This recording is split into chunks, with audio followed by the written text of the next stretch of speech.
আসসালামু আলাইকুম, আমি ডাক্তার খালেদ হাসান মিলু। কানে এই সমস্যাটা কতদিন ধরে মামনি? এই যে আমরা বাবুর কানের একদম অপারেশন করে দিলাম। আপনি তো ওনার বাবা, তাই না? ওনার সমস্যা হচ্ছে 5 বছর ধরে।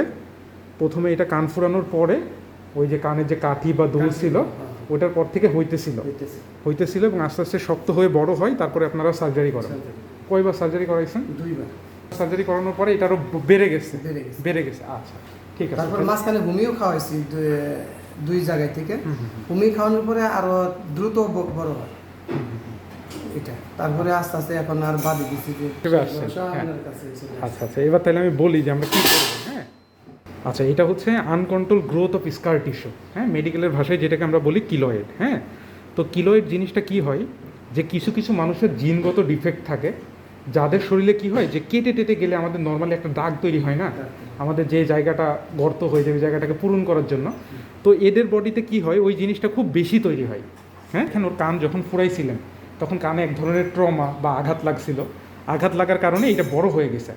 এখন এটা শুধু এমনই না, মামনি তোমার বডিতে অন্য কোথাও কাটার দাগ আছে? একটু দেখাও তো, এই যে হাতের এখানে তোর অন্য কোথাও কেটে গেছিলো, এই যে দেখেন ওর এখানে কেটে গেছিলো। কেটে যাওয়ার ফলে এখানেও কিন্তু একটা দাগ থেকে গেছে। তো এখন 2বার আপনারা সার্জারি করছেন। 2বার কেন এটা হয়েছে, এটার কারণ কি, যে এই যে কিলয়েড টিস্যু, আমরা এই কিলয়েড টিস্যুকে এক্সিশন করব, কিন্তু কোনোভাবেই এই ভালো টিস্যুকে হাত দেওয়া যাবে না। ওর কানের ভালো টিস্যুতে যদি আমি একটা খামসিও মারি, ওখান থেকে আবার এত বড় গর্ত হয়ে যাবে। তাহলে প্রতিবার কি করা হয়েছে, যে এটা টোটালটা রেখে কাটে দেওয়া হয়েছে। কাটার দিন দেখতে খুব সুন্দর লাগে, কিন্তু পরবর্তীতে আরও বড় হয়ে যায়। হ্যাঁ, তাহলে এর যে 1 সপ্তাহ 15 দিন পরে মানে আরও তাড়াতাড়ি আপনার এটা বড় হয়ে যাবে এবং আরও বেশি বড় হবে।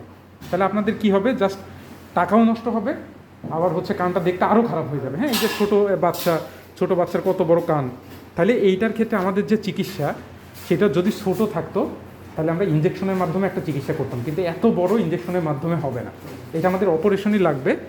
বাট অপারেশনটাকে আমরা বলবো ইন্ট্রালেশনাল এক্সিশন। মামনির কী করব, আমরা দেখেন যে কানের এই যে ভালো টিস্যু, এই ভালো টিস্যুতে আমরা টাচই করব না। আমরা কি করব, একদম এই কর্নার থেকে কাটবো। হ্যাঁ, এমনভাবে কাটবো যাতে কিছু অংশ এই টিস্যুটা থেকে যায়, এই টিস্যুটা থেকে যাবে এবং ওই টিস্যুকে সেলাই করে দেবো।